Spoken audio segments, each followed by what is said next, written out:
మా పిల్లలకి ఎంతో ఇష్టమైన ముట్టీలు చేస్తున్నా, మటన్ ముట్టీలు. ఎట్లా అంటే మటన్ కోప్తా అని నేను కర్రీ చేసిన కదా, అట్లా కాకుండా ఇట్లా సపరేట్గా కూడా నేను చేస్తూ ఉంటాను అనమాట. దానికోసం కొబ్బరి గసాలు పుట్నాలు వేయించుకోవాలి. దాని తర్వాత పుట్నాల పౌడర్ చేసుకొని కొబ్బరి గసాలు మిక్సీకి వేసుకోవాలి. దాని తర్వాత ఇవన్నీ ఒక ప్లేట్లో అరేంజ్ చేసుకోవాలన్నమాట. ఏంటి, ఉప్పు, కారం, పసుపు, అల్లం ఎల్లిగడ్డ.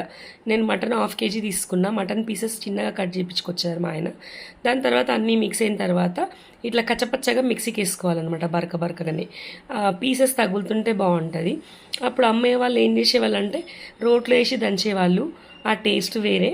మనం మిక్సీలో వేసుకుంటాం అనమాట. ఇట్లా అన్నీ చేయితో కట్టేసుకుంటాం కదా, మా ఓల్డ్ సిటీలో ముట్టీలు అంటారనమాట. ఇంకా నూనెలో మంచిగా ఫ్రై చేసుకోవాలి. చిన్న మంట మీద చేసుకుంటే మంచి లోపల దాకా ఉడికిపోతుంది, మంచిగా ఫ్రై అవుతుంది. పిల్లలు చాలా ఇష్టంగా తింటారు.